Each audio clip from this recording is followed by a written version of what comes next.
Hello, folks. Hope everybody's keeping well. We are now, this week, we're into Kids Mental Health Week. So, just to let you know that there's a lot of pressure going on to parents and a lot of pressure going on to kids for their homeschooling. We're feeling the pressure here in our house. Obviously, both of us working and coming home and doing homeschooling, and the child doesn't want to do it. Um, so just remember, don't be putting too much pressure on yourselves, and don't be putting too much pressure on your child um, to do the homework. Just remember, just sit down and talk to the child as well, and just see how he's feeling or how she's feeling. And don't be worrying or stressing yourselves out too much. So we're sitting in the same position again here in the famous grey chair which is sitting behind me. And reason I'm sitting here and not at the pitch is because the pitch was in Bessbrook, which is just outside Newry at Oriole Park. Um, and the next match that I'm going to talk about is actually something to do with what happened in the first game. It'd be about mental health. So, Junior Cup this year, I was given the game of Bessbrook and Loughgall reserves. I'd done Bessbrook a few weeks before that. I'd done them against Ben Madigan, which was a cracking game end to end, and Bessbrook beat Ben Madigan. I think Ben Madigan was on top for the first 20 minutes, and just unfortunately Bessbrook got a quick goal and then or two quick goals, and that was the end of Ben Madigan. I think Ben Madigan's head's dropped after that. But like I say, no disrespect to them, Ben Madigan, they were absolutely fantastic on the day. They just kept fighting right to the end, and I thought they were very unlucky. But Bessbrook and Loughgall reserves down at Bessbrook's ground. I remember getting up that morning and just seeing how cold it was outside in Belfast, and I just remember, oh God, this is winter warm day, and long johns as well underneath the shorts. So I remember packing my gear and driving down to Newry, and I remember the drive down was lovely. It was raining on the way down. Weather wasn't the greatest, and getting down to the ground, finding it first. I remember getting down and pulling up outside the ground and getting out of the car, and it was absolutely freezing. I've never felt cold like that in my life. It was just because their ground is basically on top of a mountain, and the wind that was coming down was just ridiculous. Started to snow when I was going into the change rooms. Met up with their head coach and their chairman, and we sat down, we had a conversation, and just basically they were asking me where I was from, probably hoping I wasn't from Loughgall.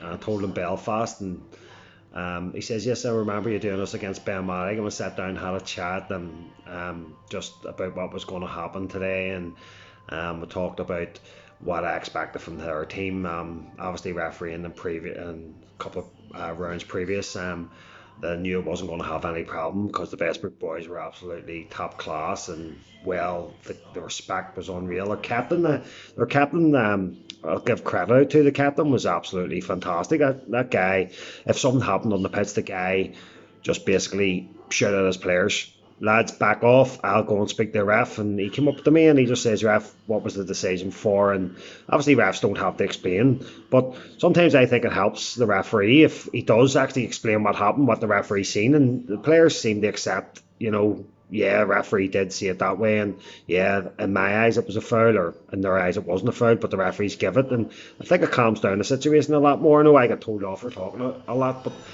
I think it does actually calm down the situation. But anyway, game was going ahead. Loughgall came up, and I remember getting to Loughgall. I went in to do my team talks to both teams before we went out in the pitch. Obviously, we all had our warm ups all beforehand. That day we probably needed a 2 hour warm up because it was that cold. And when I say that cold, I'm not joking. It was absolutely Baltic.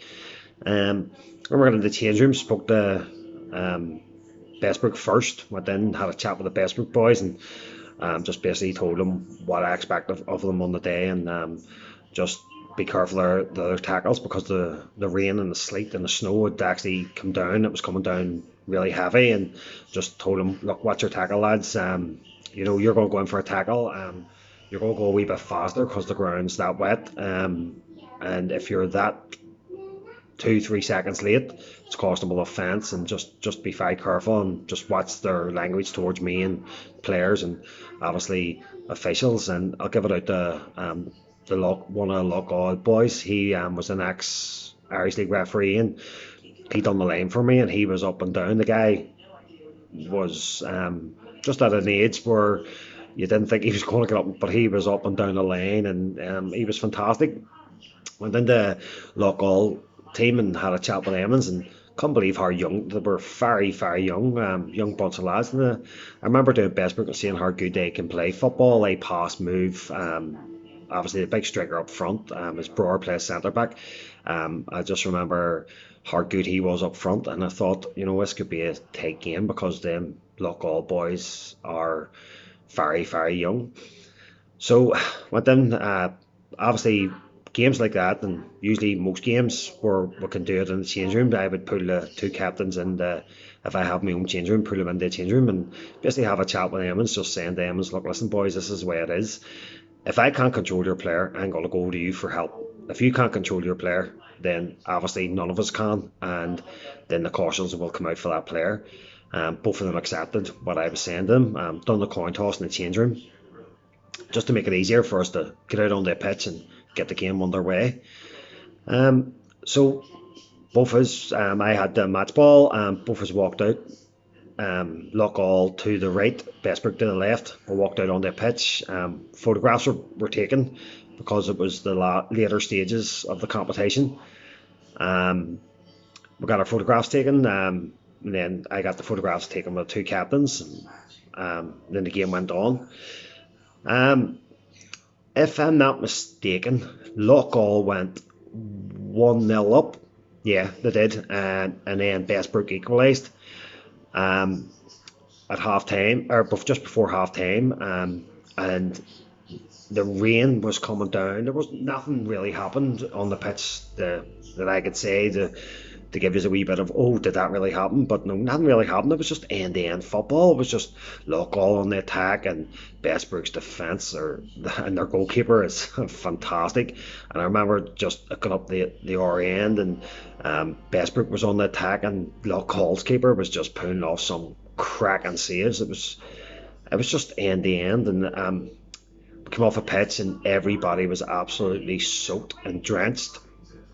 I had an observer there that day as well, which we went into the change rooms, and he came in and he had a quick chat with me, and he just says, look, everything's going, just do what you're doing. Give me a bit of advice in a couple of areas I should be standing in, or what way I should be standing, what way I should be. Sometimes I would turn and run. He says, no, why not run backwards, because it'll make it easier for goal kicks and stuff. And I was like, right, took it all on board and everything else. And I remember I was grand, I was hyped up, I was pumped. I remember just going in, because we were that drenched and that it was that cold outside. I remember just going in and just rapping on the Bestbrook's change room door just to make sure everybody was alright, and went in, and the guys in there were soaked right through the skin. It was like skin tight tops on us. It was that wet. And I just remember the guy offered me a cup of tea, and I says, look, no, I'm grand, I just can't wait to get back out here and get the second half underway. They said they were all grand, I can't wait. I says, right, okay. So walked out, and I just remember as I walked out of their change room, the Loughgall manager had come out to me. He says, ref, I have a real serious problem. And I said, right, what's going on? And he says, can you come into the change room? A couple of our boys are complaining of hypothermia. I thought, right, okay, I'm okay, and the Bestbrook boys are okay. Walked into the change room, and we had 4 young men hugging a radiator. They were shivering. They couldn't stop shivering. They couldn't talk. I spoke to them, and they couldn't speak back to me. And unfortunately, I don't think the radiators were on, so it wasn't doing them any good. So they got into their training gear and they got their heavy coats on and tried to warm them up. Told Besbrook just to hold on a minute. I don't think we can go out in the second half yet. These boys are really struggling. Supposed to be 15 minutes sitting, or sorry, 10 minutes sitting in the change room, and I think myself for about 15-20 minutes. I think after I walked out of the Loughgall's change room, I started to shiver and I couldn't stop shivering. I was shaking, my whole body started shaking, and I felt like it was shutting down. It was that bad. Walked back in the change room, trying to keep myself warm, trying to keep myself going. Luckily enough for us referees, we have reserve kits, which was the same colour we went out in. So we're lucky that way. But good lot of teams out there don't have either the funding or the facilities to bring maybe 4 or 5 of the same shirts and same shorts and socks with them, that they can get changed into.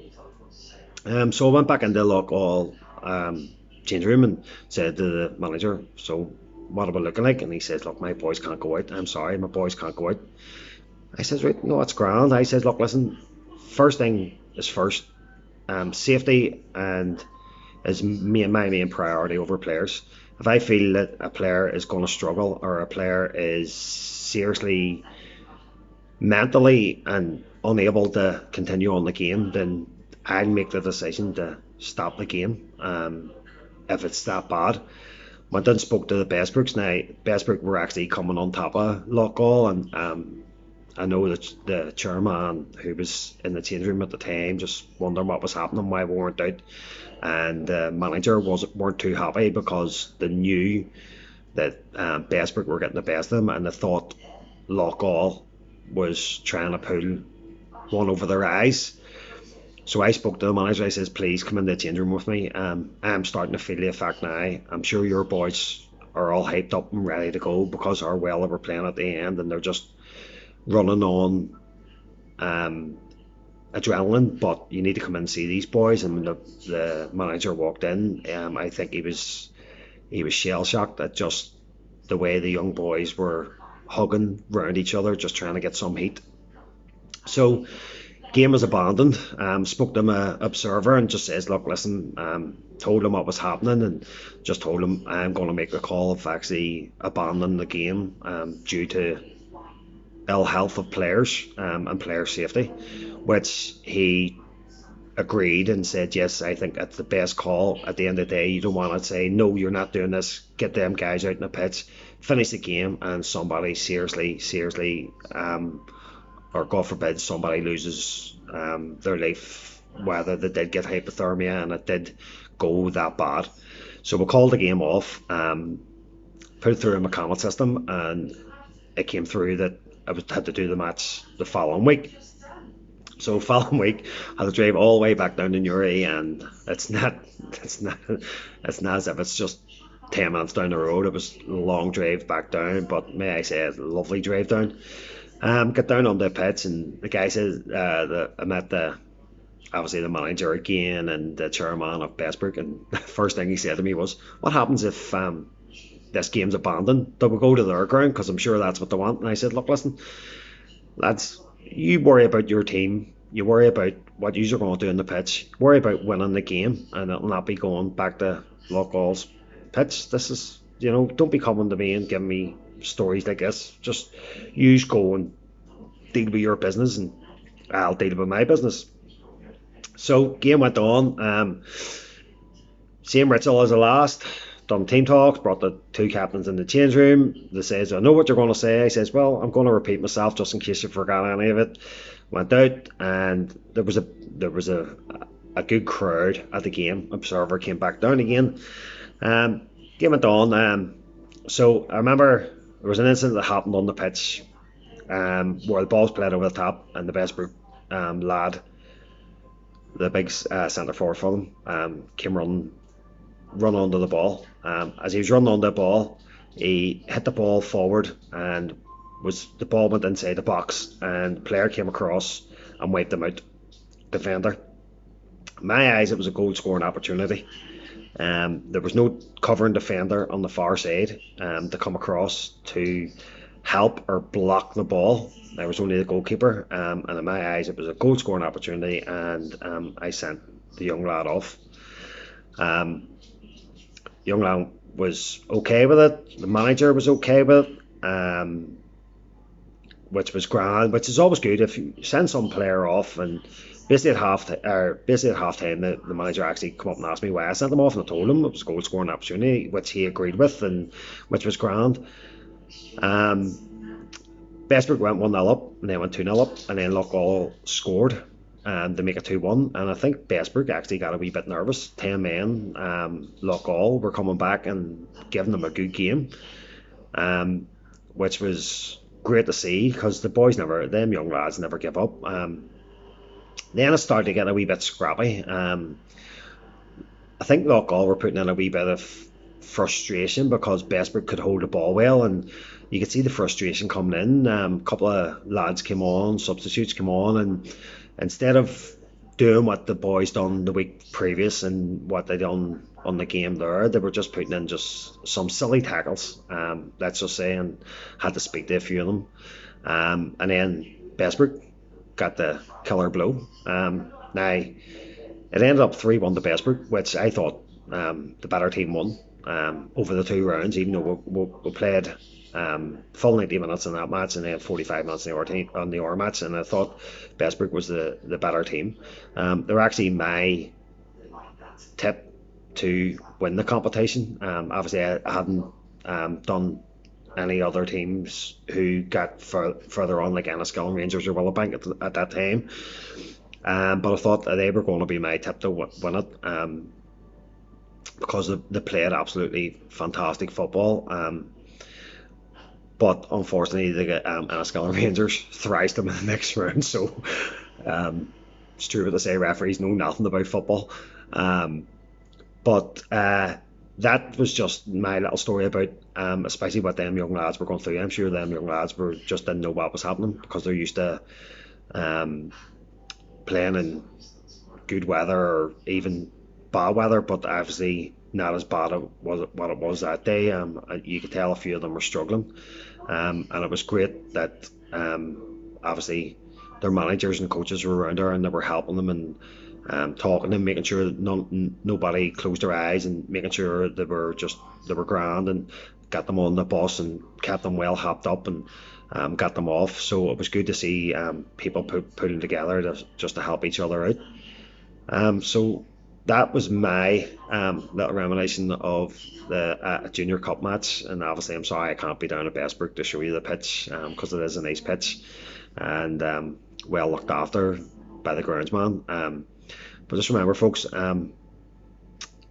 times are a bit hard at the minute, and I know a lot of us do struggle, especially, like I said, at the start with homeschooling and stuff like that there. But listen, just remember, there's people out there to talk to. There's people out there who will help in any way possible. I just want to give a special mention to Brian Kirker, Ryan Whelan, and Joe McDonald. And I know there's another couple of boys there, Dan Henry and Gary Heaney, are all doing the 100-mile walk for February. I think that's an absolutely fantastic achievement to do. Them boys are doing excellent work, and the guys I mentioned, they're absolutely fantastic guys, and I just think you're doing an absolutely fantastic job. Round of applause to you. And they've all supported my videos, and they've all supported what I'm trying to do as well. But just remember, folks, it's okay not to be okay. It's okay to be afraid, and it's okay to talk. Thanks, guys.